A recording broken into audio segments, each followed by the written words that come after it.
여러분 우리 오늘 이제 크리스마스를 앞둔 이제 마지막 이제 크리스마스를 앞둔 마지막 주일인데요. 여러분 이렇게 뭐 좀 이렇게 표정을 보니까 막 크리스마스에 대한 설렘과 기대와 막 이런 간절한 마음이 이렇게 느껴지지 않네요. 예, 뭐 집안에 뭐 우환이 있거나 그러지 않죠? 예, 우리 이 시간 아주 힘차고 반갑게 우리가 인사하면서 오늘 말씀의 문을 활짝 열었으면 좋겠습니다. 자, 우리 앞뒤자고 반갑게, 그리고 영상을 통해서 예배드리시는 분도 힘차게 인사해 주시기 바랍니다. 메리 크리스마스! 네, 메리 크리스마스. 아우, 이렇게 시켜야지만 들을 수 있는 인사가 되어버렸어요. 아니요, 여러분, 우리가 이게 우리가 시키지 않아도 정말 나의 마음속에 12월 달이 되면 정말 이렇게 하나님 예수님께서 이 땅에 오심을 우리가 기억하고 기념하고 우리가 고백하면서 인사 나누었으면 좋겠습니다. 1년에 진짜 하루도 듣기 어려운 말이 되어버렸어요. 메리 크리스마스. 정말 불과 옛날 몇 년 더 지났어요. 몇십 년 전만 해도 정말 12월 달만 되면 메리 크리스마스 인사하고 다녔거든요. 예, 제가 이제 25일 날 설교를 준비하고 있지만 그때 이 의미에 대해서도 나누어 드리겠지만, 아무튼 지금 이것은 한국뿐만 아니라 전 세계적으로 우리 이 메리 크리스마스라는 인사가 사라지고 있어요. 예, 미국에서도요 몇 년 전부터 메리 크리스마스라는 인사 잘 안 해요. 해피 홀리데이 그래요. 그냥 즐거운 연휴 보내세요 그래요. 예, 그러니까 예수님이 지금 점점점 사라지고 있는 이 시국에 제가 진짜 몇 해 전부터 우리 중고등부 학생들 이렇게 설교하고 그들과 함께 신앙생활하면서 이 아이들이 진짜 이 크리스마스에 대한 의미를 점점점 잃어버리고 있더라고요. 그래서 이제 이 시대에 크리스마스가 얼마만큼 망각되어져 가고 잊혀져 가고 있는지 막 통계도 하고 막 설문도 하고, 그렇게 해서 우리가 잃어가고 있다 막 그 위기감을 가지고 어떻게든 막 크리스마스를 회복하고 우리가 그 기쁨을 막 그래서 막 그렇게 열심히 노력하려고 했는데, 올해는요 이게 뭐 잊혀져 가는 정도가 아니라 완전히 사라져 버렸다는 느낌이 들 정도로, 여러분 우리가 이런 식으로 크리스마스 보내면 안 됩니다. 진짜 안 됩니다.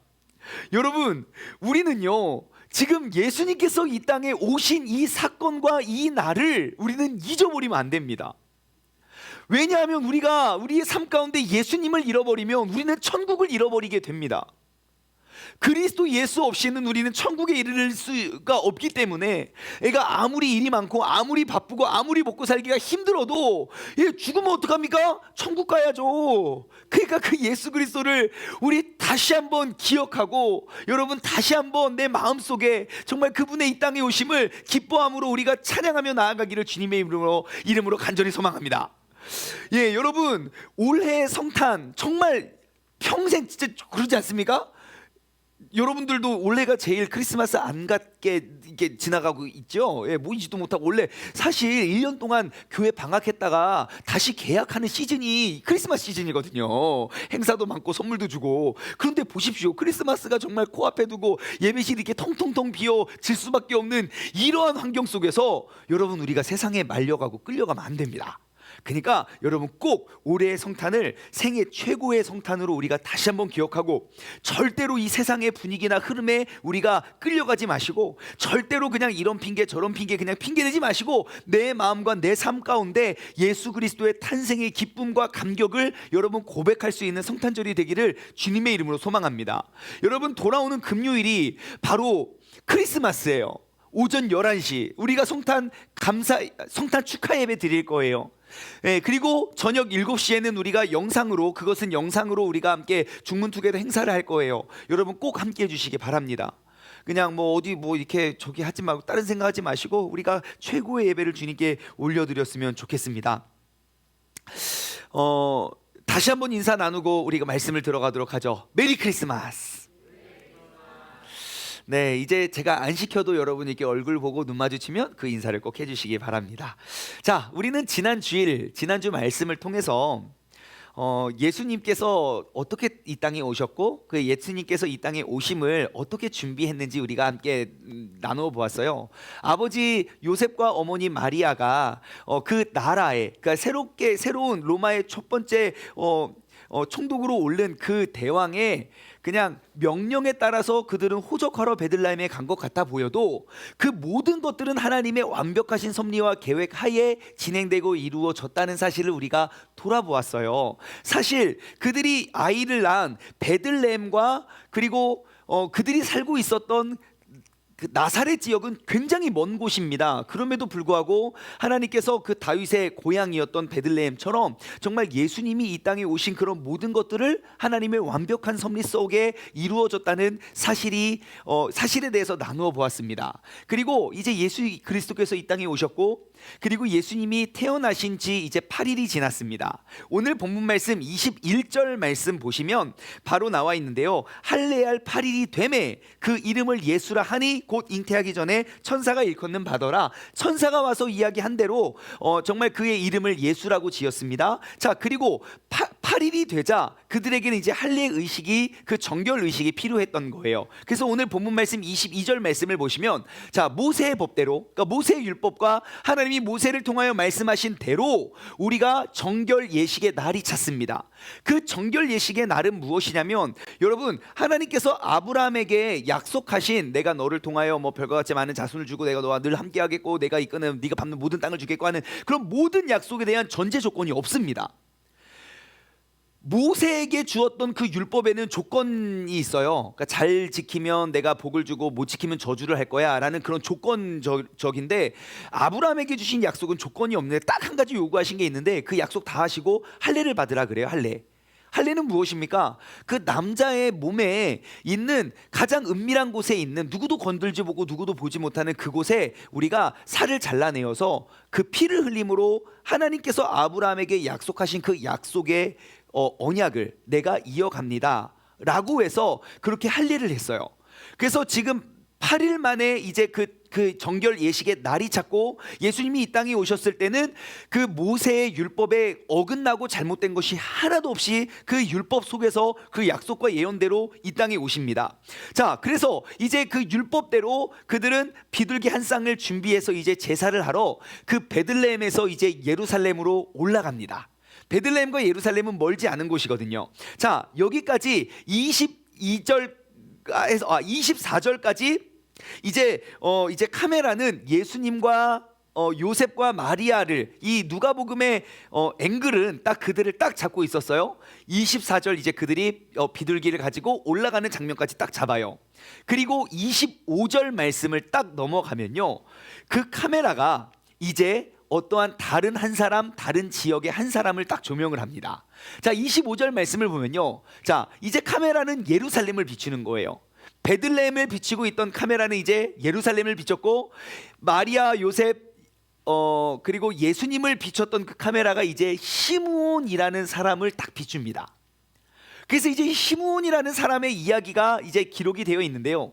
시므온이라는 사람이 있으니 이 사람은 의롭고 경건하여 이스라엘 위로를 기다렸던 그런 사람이다 라고 이야기하고 있습니다. 그러면 도대체 이 시므온은 어떠한 사람이기에 예수님께서 정결 의식을 하러 베들레헴으로 출발을 했는데 그곳에 이제 계속 예수님에 대한 이야기가 아니라 이제 카메라는 시므온을 비추고 있는가? 자, 시므온의 인생은 어떠했고 어떠한 사명을 가지고 살아왔는지 우리는 25절과 26절 말씀을 통해서 한번 알 수 있습니다. 자, 예루살렘에 시므온이라는 사람이 있어요. 그 사람은 예루살렘에 살고 있었어요. 자, 그리고 그 사람은 어떠한 사람입니까? 의롭고 경건하여 이스라엘의 위로를 기다리는 사람인데 성령님이 그 위에 계시는 분이에요. 네. 자, 시므온은 어떠한 사람인가? 그 시므온이라는 이름을 묘사하는 두 개의 단어가 있는데, 의로운 사람, 경건한 사람이래요. 여기서 말하는 의로움은 무엇을 말하냐면요, 하나님과 사람의 법을 준수하는 사람, 정직한 사람이에요. 누가 봐도 저 사람은 의인이야. 하나님의 약속과 말씀을 세상의 분위기와 흐름에 따라서 그때그때 내가 그냥 좋으면 좋은 대로 뭐 그렇게 따라가는 게 아니라, 세상이 어떻게 움직이든지 간에 그 하나님의 말씀을 내가 잘 지키고 그것을 나누면서 가르치면서 살아갔던 그러한 의인이었어요. 두 번째, 그는 경건했습니다. 경건은 무엇입니까? 종교적 의무에 투철하, 헌신되고 하나님을 두려워하고 거룩하신 하나님의 그 거룩의 모습을 유지했던 사람이에요. 다시 말해 시므온은 어떠한 사람입니까? 하나님의 법을 따라서 이웃에게 할 도리를 다하고 살아왔던 의로운 사람. 그런데요, 이 시므온이 믿음이 정말 좋고 의롭고 경건한 사람이라는 거 뭐 그럴 수 있죠. 뭐 이렇게 생각할 수 있지만 이게 쉬운 일은 아닙니다. 왜냐하면 지금 이 당시 시므온이 살고 있던, 그러니까 예수님이 이 땅에 오시기 이전에 예루살렘의 그 나라의 정치적인 분위기가 어땠는지 아십니까? 그렇게 쏙 좋지 않았어요. 구약 성경은 말라기에서 끝나요. 지금 우리가 수요 성경 공부 시간을 통해서 그 중간사를 지금 나누고 있어요. 성경에 기록되어 있지 않은 그 430년의 역사를 살펴보고 있는데요. 그 역사는 간단합니다. 다니엘서 9장에 보면 하나님이 다니엘에게 환상을 보여주세요. 그래서 4개의 큰 제국이 서고 4개 서고 진 다음에 우리의 구원자가 오실 거라고 예언을 해요. 그리고 그 430년이라는 그 중간기 동안, 말라기가 마치고 이제 복음서가 시작하기 그 중간기 동안 정말로 바벨론 제국에 의해서 이스라엘은 완전 함락되어서 포로 생활을 하게 되고요. 그 다음에 바사 제국, 페르시아, 역사적으로 페르시아 제국에 의해서 그들은 완전 함락되고 또 멸망하고요. 잠깐 독립을 하지만 또다시 그 헬라 문명, 헬라 제국에 의해서 또 노예 생활을 하고요. 그리고 지금 이제 신약 성경의 배경이 되는 로마 제국에 의해서 식민지 생활을 합니다. 그래서 그 세금을 걷어들이는 것이 정말 큰 일이었어요. 세금을 정말 많이 내야 됐거든요. 우리의 속국이니까. 그러니까 그 세리들이 그렇게 욕을 먹는 거예요. 어떻게든 세금 걷어서 내 거 챙기고 보낼 거 보내고 하니까 정말 많은 세금을 내야만 했었어요. 그렇게 정치적으로, 나라적으로, 그리고 생활적으로 윤택하거나 편안해서 신앙을 잘 지킨 게 아니었어요. 그렇게 어렵고 힘든 상황 속에서 그들은 그의 믿음, 이 시몬이라는 사람은 나는 나의 의로움을 지켰고 그리고 나의 경건함을 가지고 살아갔던 사람이었습니다. 그리고 그 시므온은 어떠한 일을 합니까? 예수님께서 오시는 그 예수님을 보고 예수님에게 정결 예식을 진행하는 그러한 사람이 되죠. 어느 누구도 예수님의 이 땅에 오신 그 그리스도에서 알지 못했을 때 하나님은 의롭고 경건하게 거룩하게 준비시켰던 시므온을 통해서 그 예수님의 정결 의식을 행하게 합니다. 자, 그런데요, 의롭고 경건하다, 여러분, 예수님의 탄생 이야기에 의로웠던 사람이 또 한 명 있었던 것 같은데 혹시 누군지 아십니까? 예수님 탄생과 관련해서 성경에 이 사람은 의롭다 말한 사람이 한 명 더 있어요. 누군지 아세요? 예? 요셉이요, 요셉. 예수님 아빠 요셉. 마태복음 1장 19절 말씀 보면요, 그의 남편 요셉은 의로운 사람이다 그래요. 여러분, 성경에 하나님 외에 의로운 사람이 없다고 말하거든요. 어떻게 인간이 의로워질 수 있냐? 하지만 이 사람은 의롭다라고 칭함받는 사람이 몇 명, 그렇게 많진 않아요. 근데 시몬이 그랬고요. 바로 이 요셉이라는 사람이에요. 요셉의 등장이 이래요. 그 사람 다른 건 몰라도 그 사람은 의로운 사람이야. 하나님은 그 사람을 통해서 예수님을 보내주셨다는 거예요. 그럼 우리가 알 수 있는 건 무엇입니까? 하나님께서는 그 이 땅에 오실 예수님을 맞이하기 위해 준비하고 훈련시킨 사람은 어떠한 사람입니까? 의로운 삶을 살아가는 사람이라는 거예요. 그러면 요즘에 우리가 말세다 진짜 재앙이 언제 오고 하나님 예수님이 언제 다시 오실지, 초림 예수님이 아니라 재림 예수님, 다시 오실 예수님을 우리가 맞이하기 위해서는 우리 뭘 준비해야 됩니까? 다른 건 몰라도 의롭게 살아야 돼요. 그래야 주님의 오심을 우리는 예비할 수 있는 준비가 되는 것이지요. 여러분, 성경에서 이 사람은 의롭다 말하는 사람이 그렇게 많지 않아요. 근데 구약 성경에 한 명 또 있어요. 누군지 아십니까? 이 사람은 의롭고 당대 완전한 자라고 소개한 사람이 있어요. 노아요, 노아. 창세기 6장 9절 말씀을 보면요, 이것이 노아의 족보다. 이제 노아가 등장해요. 그 앞전에는 하나님이, 창세기 이제 6장밖에 안 됐어요. 1장에 천지 창조했는데 6장에 생각하는 모든 사람들이 생각하는 게 악해가지고요, 하나님이 그 물로 쓸어버릴 때 노아는 의인이라고 이야기해요. 다시 말해 모든 사람들의 생각과 마음과 삶의 모습이 다 악하고 악을 도모하고 악을 저지르고 모두가 그 흐름과 유행 속에 쫓아갈 때 노아는요 거기서 끌려가지 않았고 의로운 삶을 살아갔다는 거예요. 여러분, 우리는 이 시대를 살아가고 정말 우리가 주님 만날 그날을 기다리는 사람으로서 우리의 삶 가운데 회복해야 될 게 무엇인지 아십니까? 바로 내 삶의 의로움입니다. 의로움과 경건함으로 우리의 신앙인의 모습을 완전히 무장해야 됩니다. 내가 주님을 알지 못했을 때는 예 맞아요, 세상의 쾌락과 재미와 유익과 뭐 이런 걸 쫓아갈 수 있겠지요. 하지만 내가 주님의 그리스도인으로서 주님의 제자라면 우리의 생각부터 의로워져야 되고요, 우리의 말과 행동이 의로워져야 됩니다. 예수님의 나심을 위해서 하나님께서 준비하시고 예비하신 도구는 바로 의로운 사람, 경건한 사람이었어요. 또한 구약 성경에 모든 사람들의 생각이 다 악하여서 그들을 진멸하고 쓸어버리려 할 때도 그들을 구원하기 위하여 예비시킨 사람 노아 역시 의로운 사람이었음을 여러분 기억하십시오. 그럼 오늘처럼 이렇게 혼란스럽고 어지럽고 혼탁한 세상 속에서 우리가 집중해야 될 것은 무엇입니까? TV 틀어놓고 뉴스 보는 게 아니에요. 그 세상 속에 휘둘리지 않고 우리가 하나님의 의로움으로 우리는 무장해야 됩니다. 내 삶에 이 의로움과 경건함을 한번 적용해 보세요. 한번 고백해 보세요. 의로운 사람 땡땡땡, 거룩한 사람 땡땡땡.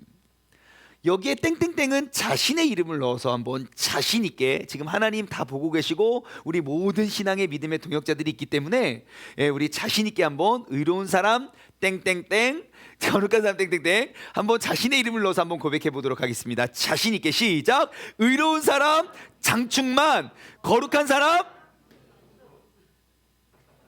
뭔가 의로운 사람, 거룩한 사람, 이런 분위기예요? 아니에요. 여러분 어떻게 좀 어울리십니까? 내 이름이요? 그저 웃지요. 무슨 의로. 여러분 우리는 이렇게 돼야 돼요. 그것이 다시 만날 주님을 기다리는 사람들의 자세예요. 도대체 이 단어들은 언제 나의 삶을 수식하는 단어가 되겠습니까? 내가 교회를 몇 년, 몇십 년을 더 다녀야 우리는 주변 모든 사람들이 야 다른 사람은 몰라도 세상이 이렇게 어지러워도 야 그 사람은 정말 의로운 사람이야, 정말 정직해, 정말 성실해, 흔들리지 않아, 요동하지 않아, 그 의로움으로 나를 묘사하시겠습니까? 아우 야 그 교회 다니는 사람 다 똑같더라, 이게 아니라 야 진짜 그 사람은 달라, 정말 거룩해. 여러분 우리가 이 시대를 살아가고 우리가 주목하고 집중해야 될 것은 바로 이 의로움과 거룩함으로 우리의 삶을 부장하시길 바랍니다. 오늘 다시 결단하길 원해요. 이 시대에 하나님의 법과 그 가르침을 따라서 우리에게 이웃에게 나눌 그런 도리는 우리는 의로움으로 우리 나아가야 됩니다. 분명히 지금보다 앞으로는 더 세상이 힘들어지고 우리의 신앙생활 믿음 지키기 더 어려워질 거예요. 분명히 수면 위에서 큰 건물이 늘어나는 게 아니라 이제 수면 밑에 점점점 지하교회들이 많이 늘어나게 될 거예요. 그냥 교회 다닌다는 이유만으로 잡혀가고 벌금 내고 하는 시대가 우리가 죽기 전에 도래할 수도 있어요.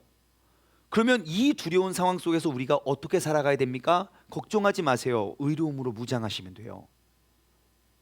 하나님의 법을 따라 이웃에게 마땅히 할 도리를 다하는 의로운 사람. 여러분 이 의로운 사람은 어떠한 환경 속에서도 주님의 뜻에 집중하는 사람입니다. 그것이 삶의 기준이 되거든요. 의로운 사람은 이 주어진 환경 속에서 갇혀 있는 사람이 아닙니다. 환경을 초월해 그 환경을 변화시켜내는 사람입니다.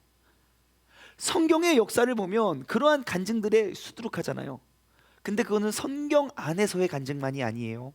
지금 우리의 삶도 그러한 역사와 기적은 아직도 진행되고 있지요. 여러분 이 시대, 이렇게 어지럽고 혼탁스러운 시대, 하나님께서는 누구를 찾고 계실까요? 의롭고 경건한 사람을 주님께서는 지금도 찾고 계시고 그들을 지금도 훈련하고 계실 겁니다. 그 훈련되고 준비되어진 사람이 지금 이 시간 함께 예배드리는 우리 모두가 되길 원해요. 다시 한번 여기에 자신의 이름을 집어넣어서 한번 읽어보겠습니다. 시작. 의로운 사람 장충만, 거룩한 사람 장충만. 뭐 다 장충만이라고 하는 것 같아요. 예, 그래서 옆 사람하고 인사 나눕시다. 예, 의롭고 거룩함으로 무장합시다. 우리 인사 나누고, 우리 영상을 통해 예배 드리시는 분도 빨리 인사 나눠주시기 바랍니다. 의롭고 거룩함으로 무장합시다. 자, 이처럼 혼탁하고 어지러운 세상 속에서 우리가 의롭고 거룩함으로 무장되면 어떠한 뭔가 그러니까 뭔가 증상이 있어야 되잖아요. 그럼 내가 의로움과 나의 거룩함을 증명해 보일 수 있는 그러한 증거가 무엇인가? 오늘 그 어지러운 세상 속에서 의롭고 거룩함으로 무장했던 시므온의 삶을 보면 우리는 알 수 있을 것 같아요. 자, 시므온은 어땠냐? 자, 시므온은 의롭고 경건하여 이스라엘의 위로를 기다리는 사람이었어요. 그 의롭고 경건하던 사람의 특징은 뭡니까? 성령이 그 위에 계시더라 그래요. 성령님이 그와 함께 계셨어요. 여러분, 성령님은 예수님께서 죽으시고 부활하시고 세상을 떠나신 이후에 이 땅에 오셔서 다스리고 우리와 동행한 분이라고 여러분 알고 계시죠? 절대 그렇지 않아요. 예수님이 이 땅에 이제 태어나서 어떠한 사역도 하기 전부터 의롭고 경건함으로 주님의 말씀대로 살았던 사람은 성령이 충만하여 살았어요. 성령이 그 삶 위에 늘 거했어요. 도대체 이게 뭔가 궁금했어요. 성령이 그 위에 거한다는 게 뭐지? 그래서 제가 죄송해요, 오늘 이게 주일 대낮부터 제가 외계어를 이렇게 좀 보여드리려고요. 신약 성경의 원어는 대부분이 헬라어로 기록되어 있거든요. 제가 헬라어 성경을 한번 찾아봤어요. 성령이 그 위에 계시더라. 성령이 그 위에 계시더라. 이게 무슨 의미인가? 그래서 이 대목을 찾아보니까요. 자, 자신 있게 한번 읽어보겠습니다. 시작. 오, 맞아요. 카이 뭐예요? 유 아니에요? 유 아니에요? 카이, 푸니우마, 엔, 하기온, 에프, 뭐 아우톤, 뭐 이런 거예요. 이런 거 맞는지 틀린지 아무도 모르기 때문에 아무거나 말해도 돼요. 아무튼 네, 자, 이 단어들의 뜻은 이렇습니다. 카이 그리고 푸니우마가 영이라는 뜻이에요. 성령, 그러니까 푸니우마예요. 근데 이 푸뉴마가 뭐냐면요, 바람, 호흡 혹은 영이에요. 보세요. 바울도 그랬고요. 사람들이 뭐라고 했냐면 한 숨을 내쉬사 이르시되 성령을 받으라 그래요. 호흡이거든요. 성령을 받으라. 하나님의 영, 하나님의 호흡이에요. 여러분, 하나님이 천지창조하신 거 알죠? 그때 사람을 만드시고 뿅 사람이 살아났습니까? 아니에요. 사람을 만드시고 그 다음 뭐 하죠? 그에게 뭐를 불어넣어요? 생기를 부어넣어요. 생기를 부어넣으니까 생령이 됐다 그래요. 생기는 뭐예요? 하나님의 호흡이에요. 푸뉴마예요. 그러니까 하나님의 영을 사람의 코에 후 불어넣었어요. 그러니까 생령, 살아있는 영, 리빙 소울이 되는 거예요. 자, 오케이, 성령 나왔어요. N은 그냥 그 뭐뭐 있다 뭐 그냥 비동사예요. 비동사. 계셨어요. 계시더라. 그 다음에 하기온이 거룩이란 뜻이에요. 왜 거룩이 또 나오지? 성령님 거룩한데, 그렇죠? 근데 얘는 F는 뭐뭐 위에, 그리고 아우토는 누구냐면 이제 그가 그 정관사더를 말하는 게 아니라 그 사람, 그 시므온을 말해요. 그러니까 시므온 위에, 그러니까 이것을 직역하면요, 정확히 번역을 하면 오늘 본문 말씀에서는 성령이 그 위에 계시더라라고 하지만 좀 더 정확히 번역을 하면요, 그리고 영이 그 시므온 위에 거룩한 상태로 머물러 계셨다예요. 하나님의 영이, 그 거룩한 영이 시므온의 삶 가운데 거룩한 상태로 계속 그와 함께 동행했다는 거예요. 여러분, 이게 의롭고 경건한 사람의 특징입니다. 하나님의 영이 내 삶 위에서 거룩한 상태로 나의 삶을 유지시킬 수 있도록 하나님이 충분히 거하실 수 있도록 나의 삶과 나의 몸과 마음과 생각을 의롭고 경건하게 유지해야 되는 거예요. 우리 많은 그리스도인들이 항상 기도하는 것이 있어요. 성령 충만이요. 성령 충만하면 모든 문제가 해결되고, 성령 충만하면 두렵지 않고, 성령 충만하면 병고침도 떠나가고, 그래서 항상 우리 성령 충만을 외치고 있지만, 여러분, 성령님이 잠시 잠깐 내 안에 들어오실 수는 있어도 우리는 거룩한 상태로 머물러 계시도록 우리는 항상 나의 경건과 그리고 나의 거룩을 위해서 우리는 살아가야 된다는 거예요. 의로운 사람이 돼야 주님께서 머물러 계세요. 나의 삶이 의로움과 거룩함으로 무장되지 않으면, 내 의지로 내가 나의 의로움과 거룩함을 준비하지 못하면, 여러분, 성령님은 내 안에 내주하실 수가 없습니다. 아니요, 계실 수는 있지만 그 나의 의지로 그 주님의 뜻을 내가 따라 살아가는 것 불가능합니다. 그래서 우리는 성령 충만한 삶을 그냥 말로만 외치는 것이 아니라 나의 삶과 나의 말과 나의 생각과 나의 그 모든 것들로 말미암아 의롭고 거룩하게 쉼없이 우리가 노력하고 싸워 이겨내기를 바랍니다. 그것이 신앙생활이에요. 우리는 그것을 성화되는 과정이라고 말하죠. 여러분, 내 삶을 소개하는, 그리스도인으로서 내 삶을 묘사하는 단어가 의로움과 거룩함이 되지 못하면 우리는 죽었다 깨나도 성령 충만한 삶을 살아갈 수가 없음을 기억하시기 바랍니다. 그분이 오셔야 이 모든 것들이 자동적으로 이루어지지 않아요. 그분이 오셔도 내 안에 항상 거룩한 상태로 머물 수 있도록 우리는 내 삶을 계속 싸워가고 가꾸고 다듬어 가야 된다는 거예요. 자, 그런데 보십시오. 의로운 사람에게, 의롭고 경건한 시몬에게 성령이 그 위에 계셨다 그랬어요. 아까 구약 성경에 의로운 사람 한 명 누구였죠? 노아였죠. 창세기 6장 9절 다시 보잖아요. 이것이 노아의 족보다. 노아는 의인이에요. 근데 그 사람의 특징은 뭡니까? 그는 하나님과 동행했대요. 아시겠습니까? 우리가 하나님과 동행하는 삶, 여러분, 우리는 세상의 유혹과 세상의 유행을 따라가는 삶이 되어서는 안 돼요. 우리는 하나님의 말씀 안에서 내가 의로움으로 그 말씀을, 거룩함으로 나를 지키고 의로움으로 말씀을 따랐을 때 그 하나님과 매일매일 매 순간순간 동행하는 삶이 되는 줄 믿습니다. 여러분, 2020년 한 해를 우리가 다 보내기 전에 2020년 성탄절을 맞아서 우리가 다시 나의 영적 고향으로 돌아가길 원해요. 다시 한번 내 삶의 의로움과 거룩함을 회복하시기 바랍니다. 그래서 성령님께서 거룩한 상태로 항상 나의 삶 가운데 머무르시는 그러한 성령의 삶, 성령의 사람 되시기를 주님의 이름으로 축원합니다.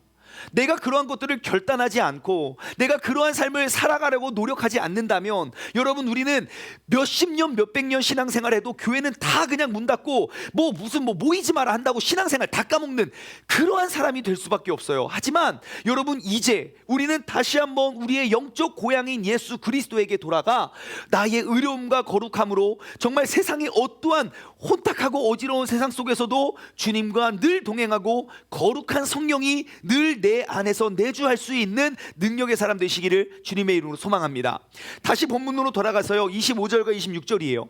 자, 시몬이라는 사람이 의롭고 경건하게 했어요. 성령이 그 위에 계셨어요. 자, 그리고 그가 주의 그리스도를 보기 전에 죽지 아니하리라 라는 소망이 있었어요. 그 소망은 어디서 생겼습니까? 성령님의 지시를 받았어요. 우리는 이 26절을 통해서 시므온이, 모두가 그렇게 신앙생활하기 어렵고 이렇게, 그때는 선지자도 한 명도 없었거든요. 예, 그러한 상황 속에서 이렇게 의롭고 경건하여서 예수님의 나심을, 그 예수님의 정결 의식에 참여할 수 있는 도구가 될 수 있었던 원동력이 어디 있는가? 왜 시몬은 왜 혼자 이렇게 신앙생활 잘했지? 예, 그 원동력은 바로 여기 있습니다. 무엇입니까? 성령님께서 그의 삶에 소망을 주셨어요. 내 삶에 명확한 목적이 있는 거예요. 내가 신앙생활 왜 하지? 그냥 건강했으면 좋겠고, 오래 살았으면 좋겠고, 돈을 많이 벌었으면 좋겠고, 내 자녀 잘 됐으면 좋겠고. 나의 소망 말고요, 하나님이 나를 택하여 나를 부르시고 준비시킨 그 하나님의 소명이요. 그 소명이 있었기 때문에 그 믿음을 유지할 수 있었던 거예요. 사람들이 뭐라고 하거나 말거나, 사람들이 어떻게 살거나 말거나. 본문 말씀에서 좀 밑으로 내려오면요, 안나라는 선지자 나와요. 안나 선지자. 마찬가지예요. 하나님이 그녀에게 그러한 소명을 주셨어요. 성령님의 지시를 받아서 내가 그것을 중심으로 삶을 살아갔다는 거예요. 여러분, 성령님의 지시를 받았다, 이것을 다른 말로 소명이라고도 말하고 사명이라고도 말하고, 또 우리 세상적인 표현으로는 꿈이라고도 말하죠. 여러분 주변을 한번 돌아보십시오. 꿈 있는 자는 절대 포기하지 않습니다. 근데 그 꿈이 무너지는 순간 포기합니다. 7번 넘어지고 8번 넘어져도 괜찮아요. 꿈이 있고 목표가 있으면 9번째 일어나면 돼요. 그 꿈이 명확한 사람은 넘어짐이 두렵지 않아요. 반드시 나는 그것을 이룰 것이기 때문에. 근데 그 꿈이 없으면 넘어지면 일어날 생각이, 의지가 없어요. 그리고 그 넘어짐에 익숙하면 그냥 거기에 안주해요. 그리고 모든 자신감도 잃어요. 내 주제에 뭐 욕심을 괜히 부렸네. 내가 뭐 이거 안 될 줄 알았어 그거. 그럼 또 옆에서 또 그래요. 아니야 무슨 소리야, 야 너는 네가 그렇지 않고, 야 그럴 일에 진작에 포기하지 머리. 옆에서 또 그래요. 넘어집니다. 근데 시몬은 어땠습니까? 세상이 아무리 어지럽고 혼탁하고 로마 정부가 그들을 그렇게 쪼고 목을 조여와도 그의 의로움과 경건함으로 하나님이 그에게 주신 소명, 주의 그리스도를 보기 전까지 나는 절대 죽지 않아. 근데 시몬이 이게 젊은 사람 같아 보이진 않거든요. 좀 가까웠네? 내가 이제 점점 나이를 먹어가면 넘어갈수록. 안나 보십시오. 안나 선지자. 안나 선지자는요 정말 죽을 때까지 안 죽어요. 언제 죽었습니까? 예수님 만나고 죽어요. 예수님 기도해주고. 예? 그러니까 느끼는 거예요. 이 주님 곧 오실 때가 되어 가고 있구나. 그 소명이 있기 때문에 주님 내가 언제 뵐지 모르는데 지켜야죠. 여러분, 시한부 인생을 사는 사람과 언제 죽을지 모르는 인생을 사는 사람의 삶의 모습과 태도는 정말 다릅니다. 정말 똑같은 일상이지만 의사가 병원에 배가 아파서 병원에 갔더니 무슨 예를 들어 말기래요. 3개월 산대요. 그럼 여러분 표정이 지금 이렇게 예배 시간에 졸리는 신용하고 앉아 계실 수 있겠습니까? 절대 그렇지 않죠. 3개월 예배 다 드려야 12번인데 12번 중에 11번 막 그러면서 막 하나님 막, 여러분 3개월 남은 동안 뭐 하겠습니까? 게임하면서 지내겠어요? 3개월밖에 안 남았으니까 이제 나 3일만 회개하고 나머지는 게임해야지. 절대 안 그래요. 내가 천국에 갈 수만 있다면, 내가 천국에 가서 받을 상급이 무엇이라면, 그때와 그 시에 대한 확실한 믿음과 신뢰, 그 신념이 있다면 우리는 흔들리지 않아요. 코로나 여러분 뭐 이렇게 해도 뭐 어차피 죽어, 나는 어차피 죽으니까 막 살려고 발버둥치지도 않을 거예요. 시몬이 그랬어요. 사람들이 뭐라고 하고 세상이 어떠하든 내게 주신 그 지시, 그 소명이 있었기 때문에 그는 흔들리지 않고 그의 믿음을 지켜냈어요. 그럼 우리는 돌아봐야죠. 여러분, 하나님께서 나를 부르신 그 소명은 무엇입니까? 나를 부르신 하나님의 소명이요, 내가 정해놓은 뜻 말고요, 나의 욕심을 성취하기 위해서 내가 정해놓은 그 리스트 말고요, 하나님이 이 시대에 많고 많은 사람 중에 왜 이때에 우리를 세우고 부르신 그 하나님의 부르심의 소명은 무엇인지 우리 각자의 소명을 발견하기를 소망합니다. 메시아를 만나리라는 확신과 소명이 시몬으로 하여금 의롭고 경건한 삶을 만들었던 것처럼 우리도 반드시 주님을 만나요. 언제가 될지 모르지만 반드시 만나요. 그 소명을 가지고, 천국의 소명을 가지고 여러분의 삶을 경건과 거룩으로 무장하십시오. 우리가 정말 죽음을 앞두고 의롭고 경건하게 살지 못함을 후회하는 미련한 사람 되지 마십시오. 지금이 기회이고 오늘이 그 기회입니다. 바로 오늘 내가 새롭게 결단하고 새로운 삶에 시작할 수 있는 그러한 새로운 시작일이 되기를 주님의 이름으로 소망합니다. 본문 말씀 27절 그 밑으로 내려오면요, 함께 읽어볼까요? 시작. 부모가 율법의 관례대로 행하고자 하여 그 아기 예수를 데리고 오는지라. 아멘. 자, 그 성령님의 감동으로 저 교회 가라 교회 가라 그 교회를 왔는데 세상에 그때 어떠한 일이 벌어집니까? 때마침 그 예수님의 부모님과 예수님이 그곳에 샥 오는 거예요. 시므온이 하루 종일 기다리고 내일도 하루 종일 기도하고 무료하게 아무것도 안 하고 그냥 거기에만 앉아있는 사람이 아니에요. 그냥 나에게 주어진 일 열심히 하는데 이상하게 자꾸 교회 갈 시간이 아닌데 자꾸 교회를 하고 갔는데 그 타이밍에 빵 만난 거예요. 보자마자 알았죠. 이게 내가 기다리던 그 사람이구나. 어떻게 보자마자 알았을까요? 내가 지금껏 이날만을 위해 준비했거든요. 여러분 오늘 말씀의 제목이 뭔지 아십니까? 예? 주보를 잘 안 보셔서 모르죠? 그래서 제가 준비해 왔어요. 예, 오늘 말씀의 제목은 마침입니다. 마침. 바로 그때, 때마침. 여러분 그거 아십니까? 우리의 인생은요, 정말 이 마침, 그때 그 순간순간 그 찰나의 연속이라는 사실을, 근데 그 한순간 그 마침에 의해서 우리 인생의 운명이 걸려 있다는 거 아세요?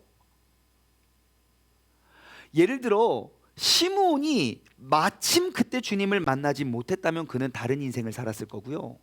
마침 주님을 만난 이유로 그는 또 다른 인생을 살게 된 거예요. 여러분 성경을 보면요, 이 마침의 순간을 어떻게 보냈느냐에 의해서 정말 변화된 수많은 사람들이 기록되어 있는 집약처가 바로 성경이에요. 그래서 그 하나님이 말씀하시는 그 하나님의 마침, 성령님이 이끄시는 그 마침, 그것은 이렇게 번역하면 이렇게 할 수 있을 것 같아요.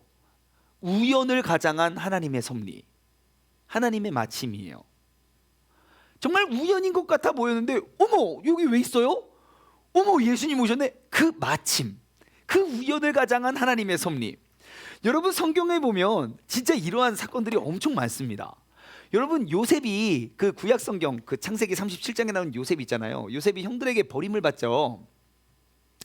근데 그거 한번 생각해 보세요. 요셉이 버림을 받았을 때 구덩이에 그를 묻고 지나가던 상인에게 팔아요. 근데 그거 조금 이상해요. 생각해 보세요. 여러분들이 형들이고 내 동생을 죽인다고 생각해 보세요. 상인들이 지나가는 넓은 도로에 구덩이 파놓고 묻어놓고 죽일 사람 있습니까? 에? 아니죠. 그런데 왜 하필 그 길에 그 상인들이 지나가냐고요. 마침. 상인들은 갈 길도 멀어요. 지금 도단이라는 곳, 그들이 팔려간 도단이라는 곳과 애굽은 엄청 먼 거리예요. 근데 하필 그 먼 곳에 애굽으로 가는 사람이 지나가는 건 또 뭐예요? 그 마침. 예? 예를 들어 뭐 아프리카로 가는 상인 만났으면 요셉은 아프리카로 갔다가 다시 찍고 다시 뭐 애굽으로 올 수도 있었겠지만 아니요. 하나님의 완벽하신 섭리. 마침 애굽으로 가는 상인들이 그 아이를 사가요. 그를 통해서 하나님이 그 민족을 구원해낸 놀라운 역사를 이루어내시죠. 다윗과 골리앗의 싸움도 그래요. 블레셋이 이긴 싸움이었어요. 이스라엘 백성 중에 나올 사람이 없었거든요.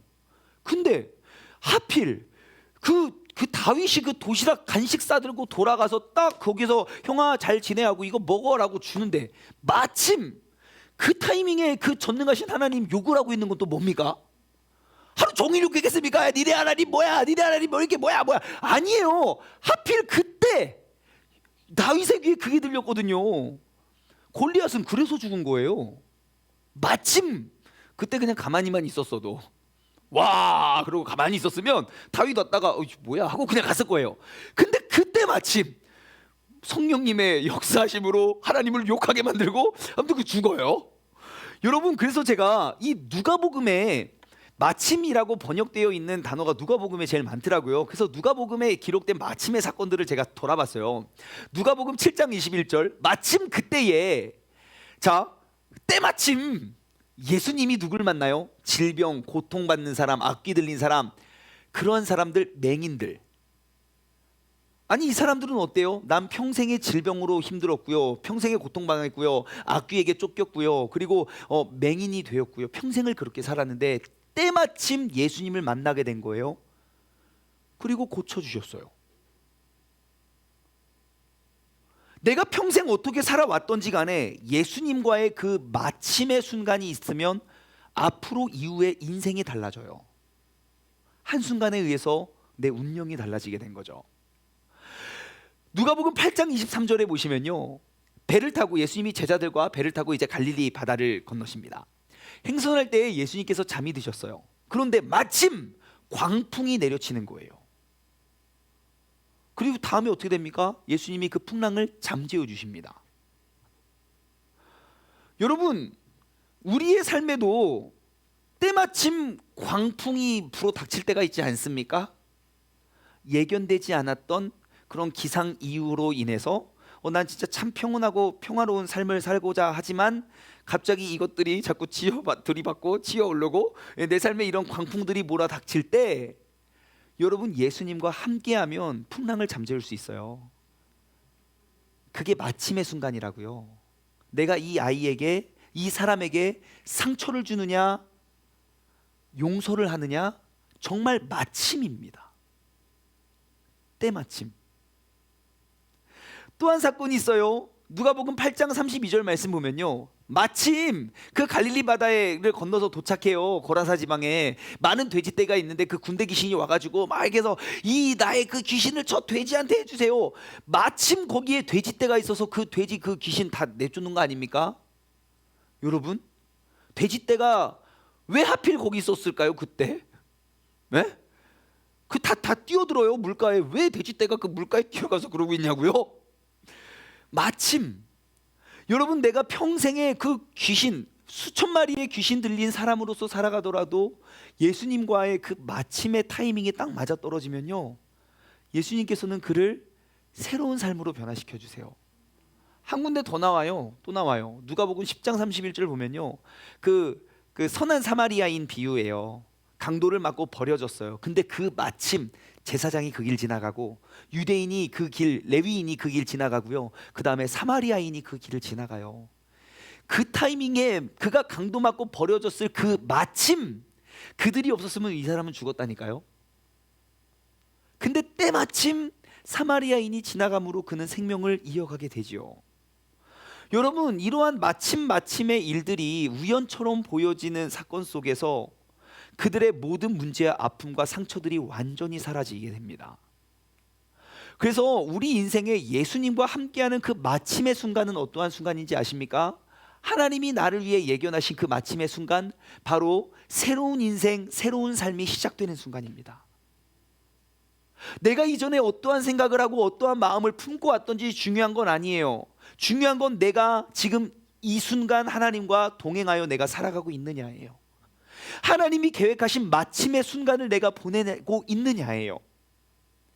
평생 잊을 수 없는 그 순간. 여러분의 삶 가운데 혹시 이러한 마침의 순간이 있었습니까?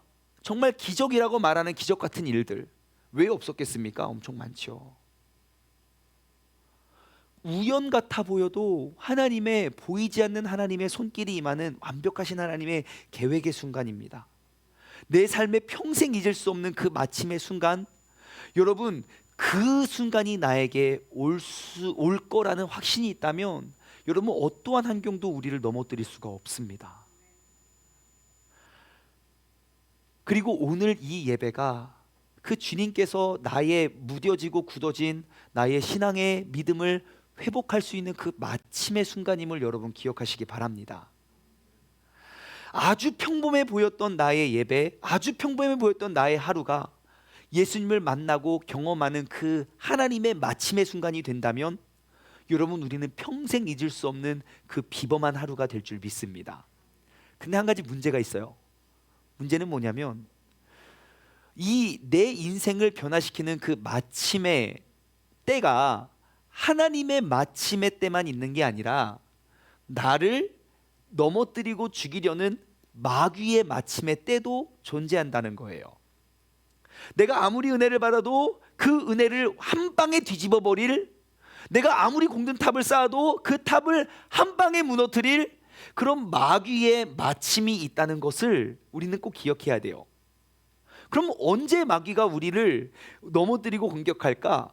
여러분, 그 인류 최초의 죄는 뭡니까? 선악과잖아요. 하와가 뱀과 이렇게 쑥덕쑥덕 하다가, 그리고 이제 저기를 이제 선악과를 범해요. 묵상을 해봤어요. 하와가 왜 뱀과 이렇게 친하게 지냈을까? 원래 누구랑 친해야 되는데요?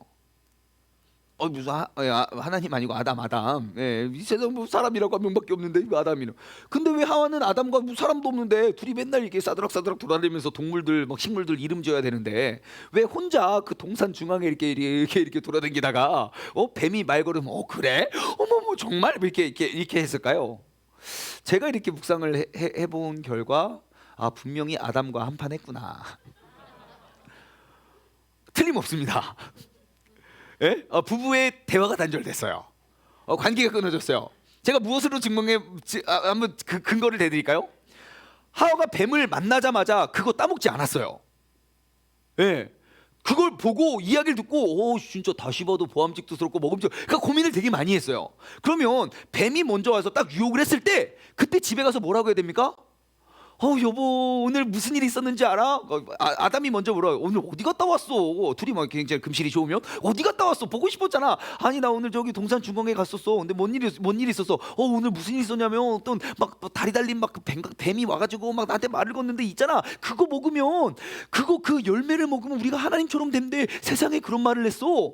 그럼 아담이 뭐라고 했겠습니까? 무슨 소리야? 야 그거 그럴 리 없어. 야 다음에 그 뱀 오면 이 병에 담아. 남자한테 좋대 막 이러면서 이렇게 화해하고 이러지 않겠습니까? 근데 그 유혹을 받고도 남편한테 터놓지 않아요. 계속 주변을 소송이다가 그거 따먹어요. 뱀의 이야기가 하나님의 속삭임보다 더 달콤했어요. 바로 그 마귀의 마침의 순간에 넘어간 거죠. 다윗도 그래요. 여러분 다윗 정말 의롭고 훌륭하고 멋진, 진짜 죽는 그 순간까지 진짜 멋진 인생이거든요. 역대상 묵상해 보세요. 우리 새벽 예배 진짜 너무 은혜스러워요. 자, 근데 다윗은 어떠합니까? 다윗이 이게 실수를 한번 해요. 지금 나라는 전쟁 중에 있는데 잠이 안 오면 이렇게 성경을 펴고 읽다 보면 잠에서 깨어나는 우리의 놀라운 그 수면 효과를 경험할 수 있는데, 이놈의 다윗이 잠이 안 온다고 밖에 또 돌아다니고요. 바람 쐬면 더 잠 안 오는데 아무튼 돌아다니는데 마침 그 새벽에 여자가 창문을 활딱 열고 샤워를 하고 있는 게 우연이겠습니까? 예?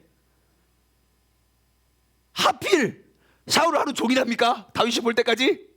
아니에요. 다윗이 그냥 나가는데 그 다윗을 넘어뜨리기 위한 마귀의 마침의 때라고요. 넘어지잖아요 다윗이.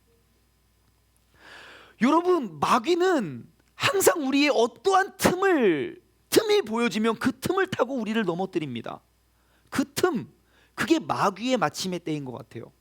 사도 바울이 그래서 우리에게 이렇게 권면해요. 에베소서 4장 26절 27절 분을 내어도 죄를 짓지 말아라.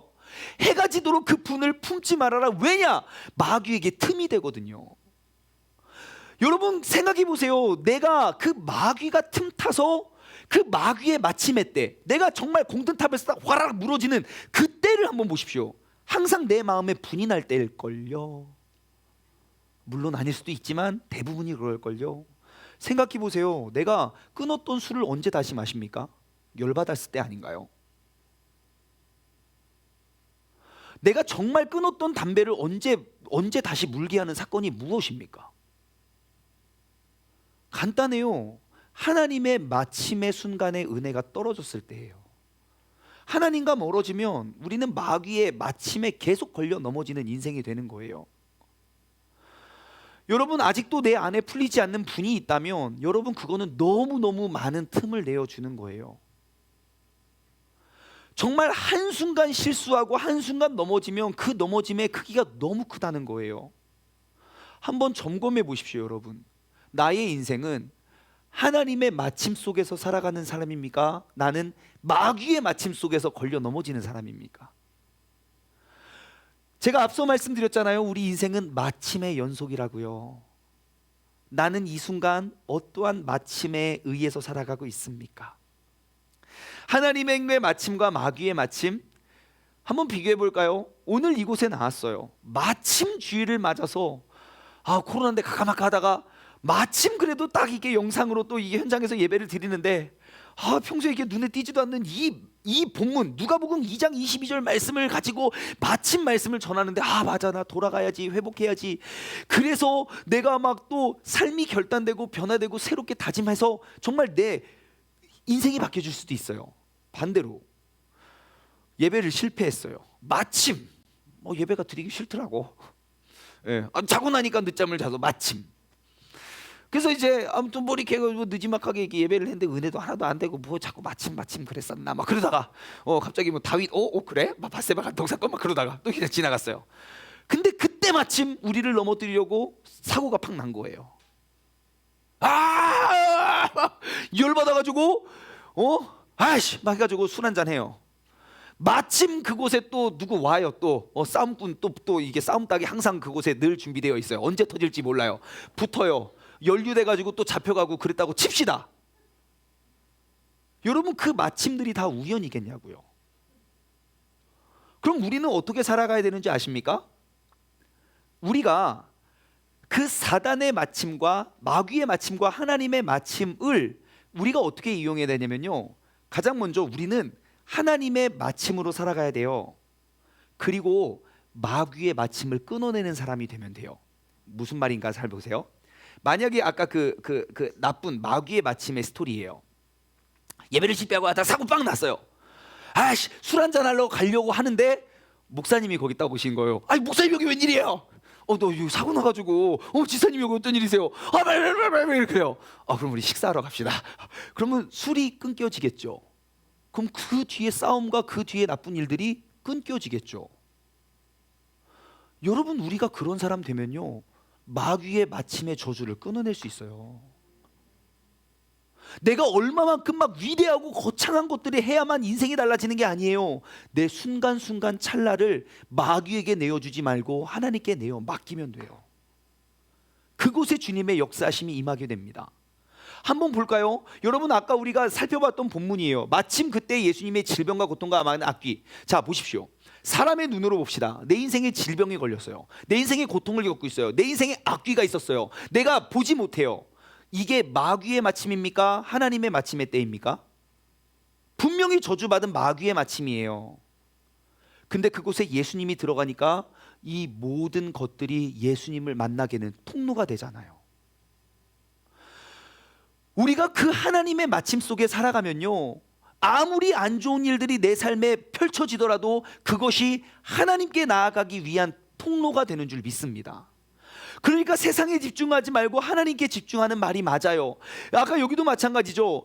행선할 때 마침 내 인생에 광풍이 호수로 내렸어요. 아니, 이 시간에 지금 광풍이 볼 이유가 없는데 내 인생에 광풍이 불었단 말이에요. 그러면 마귀의 마침의 때에 진짜 너 진짜 지지 운도 없다 라고 말할 수 있지만, 그 순간 그 상황이더라도 예수님과 함께 있다면, 마침 그때가 하나님의 마침이 된다면, 여러분, 그것은 내 평생 잊지 못할 내 그 풍랑을 한순간에 잠재울 간증이 된다고요. 여러분, 이 시간 돌아보았으면 좋겠습니다. 여러분의 삶은 어떠한 마침의 인생 속에 살아가고 계십니까? 마귀의 마침에 인생에 계속 넘어지는 인생이 아니라 하나님의 마침의 때로 그 마귀의 저주를 끊어낼 수 있는 믿음의 사람 되시길 주님의 이름으로 축원합니다. 적용 질문을 드립니다. 자, 첫 번째, 의로운 삶을 살기 위해 여러분 무엇을 실천하시겠습니까? 예수님을 우리가 영접할 그 예수님께 쓰임받는 그러한 사람은요, 간단합니다. 내가 의롭고 거룩함의 삶을 살아가야 돼요. 내가 그 의롭고 거룩한 삶 속에 하나님의 거룩한 영이 내 안에 거하실 거예요. 노아도 그러했고 시므온도 그러했어요. 내 삶의 그 의로움을 회복하기 위해서 여러분은 어떠한 실천을 하기를 어떠한 실천하기를 노력하시겠습니까? 두 번째, 그럼 내 삶에 하나님의 마침과 마귀의 마침은 어떠한 무엇이고 또 누구입니까?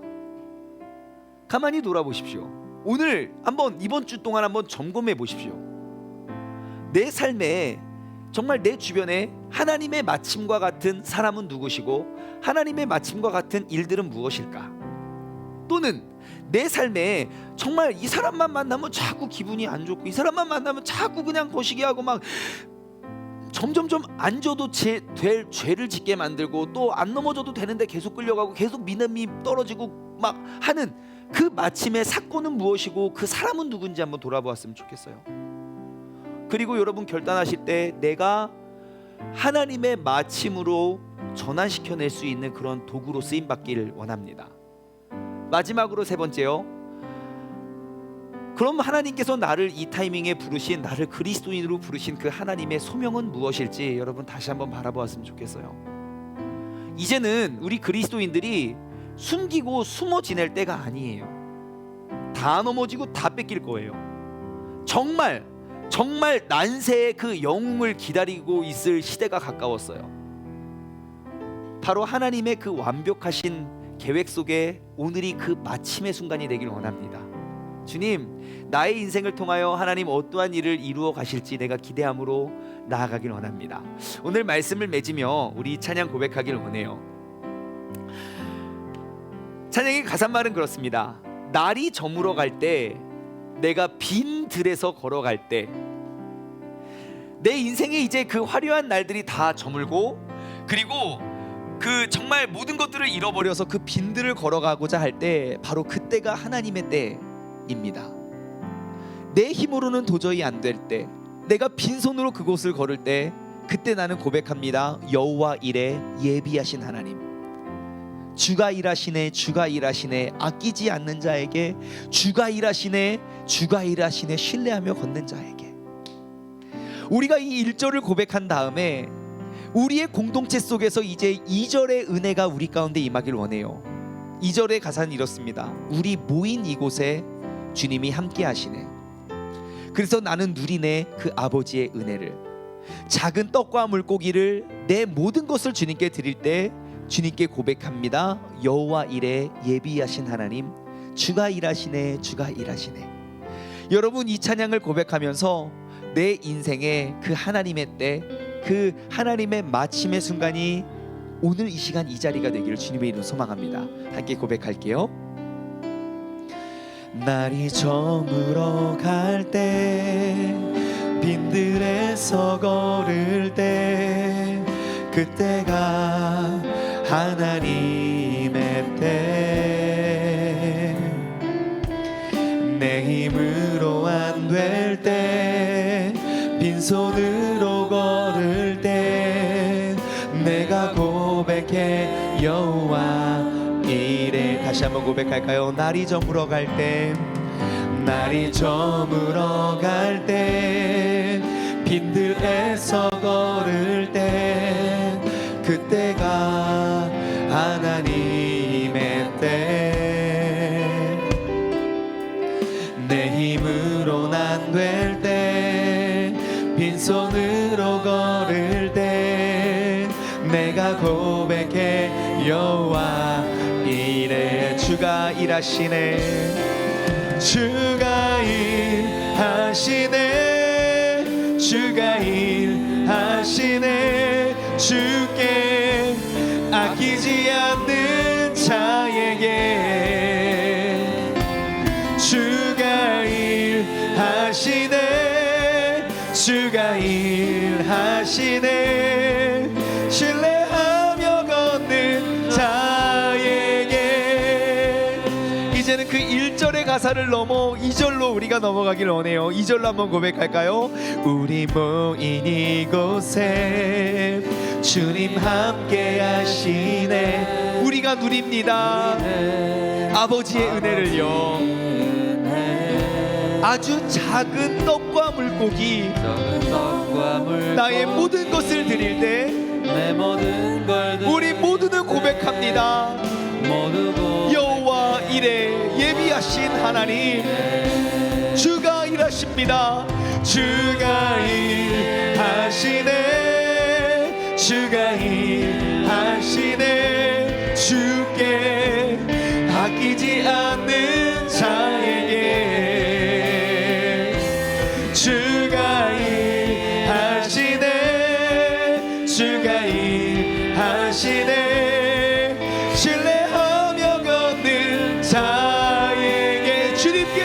일하십니다. 주가 일하시네, 주가 일하시네. 주께 아끼지 않는 자에게 주가 일하시네, 주가 일하시네. 신뢰하며 걷는 자에게. 이 시간 우리 함께 기도하며 나아가기를 원합니다. 주님, 나의 삶 가운데 지금까지도 일하고 계시는 주님, 내가 그 주님의 일하심의 때 주님을 만나서 정말 내 인생에 폭풍과 같은 어려움이 불어닥칠 때라도 주님과 함께하는 그 주님의 때라면, 주님의 마침이면 그 풍랑을 잠재워 주실 주님이 이 시간 나의 삶 가운데 임하길 소망한다고 우리 다 같이 주님의 이름 한번 부르짖고 합심하여 기도하겠습니다. 주여, 하나님 아버지 감사합니다. 지금이 바로 주님께서 일하실 때입니다. 하나님의 마침에 아버지 나의 모든 사단의 마침이 끊어지고 아버지 그 모든 것들로부터 우리가 자유함을 얻어낼 수 있는 아버지 그러한 순간이 나의 삶의 고백이 되기를 원합니다. 아버지 하나님, 내 삶 가운데 아버지 하나님의 뜻과 그 계획을 우리가 붙잡고 나아가기에 부족함 없는 믿음의 자녀 되게 하여 주시고 그 주님의 일하심을 우리가 정말 주님께 나의 모든 것들을 내어 맡기고 올려드리는 아버지 그러한 고백의 사람이 될 수 있도록 주님께서 역사하시고 인도하여 주시옵소서. 그 주님께서 지금도 일하고 계십니다. 그 주님께서 지금도 살아서 역사하고 계십니다. 그 살아계신 주님의 때 아버지 그 주님의 마침의 순간을 우리가 경험함으로 우리가 나아갈 수 있도록 아버지 우리가 의로움과 거룩함으로 나의 삶을 완전히 무장하고 아버지 하나님의 거룩한 영이 항상 내 삶 가운데 주관하고 주장할 수 있도록 아버지 우리가 살아가고 나아가게 하여 주시옵소서. 아버지 주님께서 일하시고 아버지 주님께서 일하심을 우리가 경험하고 고백하며 나아갈 수 있는 아버지 그런 믿음의 복된 자녀들 되기를 원합니다. 우리는 압니다. 아버지 내 날이 저물고 내가 빈들을 걸어갈 때 바로 그때가 하나님이라고 계시고 사람들이 나에게 마귀의 때라고 사람이 나에게 시험의 때고 병마의 때고 넘어질 때고 쓰러질 때라고 말해도 아버지 하나님 나를 그 모든 것들로 은혜로 바꿔줄 그 주님의 때를 우리가 기대하며 나아가게 하여 주시옵소서. 하나님 아버지 감사합니다. 우리가 2020년 한 해를 다 보내기 이전에 주님께서 나에게 그 하나님의 마침의 은혜를 허락하여 주심에 감사합니다. 세상 모든 것들이 우연히 그냥 지나가는 것 같고 우연히 스쳐 지나가는 것 같아 보여도 하나님의 그 예수 그리스도와 함께하는 그 마침의 순간이면 나의 모든 병과 모든 고통과 아픔과 상처를 다 간증으로 바꾸어낼 수 있는 순간이 되는 줄 믿습니다. 예수님이 아니면 모든 사람들은 나에게 저주의 마침이라고 심판의 때이고 진노의 때이고 재수가 없는 것이고 모든 것들이 다 잘못된 왜 너만 병들었니, 왜 너만 아프니, 왜 너만 그런 일이 있니 라고 보여지는 순간들이지만 우리가 그 모든 순간 속에 예수님과 동행하면 예수님의 마침이 되고 그 예수님의 마침의 순간 우리는 그 어려운 순간이 평생의 간증이 될 수 있는 믿음의 사람이 되는 줄 믿습니다. 오늘 이 시간 이 예배가 우리가 한 해를 또 다 보내기 전에 우리의 영적 고향으로 돌아가 예수 그리스도와 함께 예수 그리스도의 이 땅에 오심을 기념하여 우리의 모든 저주와 아픔과 상처와 그런 모든 것들을 예수님의 마침으로 회복시켜낼 수 있는 그런 믿음의 때가 되게 하여 주시옵소서. 이제는 우리 주 예수 그리스도의 은혜와 아버지 하나님의 무한하신 사랑하심과 성령님의 교통하심이 마귀의 마침의 순간들을 하나님의 마침의 순간으로 바꾸어 놓길 소망하는 사랑하는 우리 세종중문 가족들 머리 위에 이제로부터 영원토록 함께 하시길 간절히 축원하옵나이다. 아멘.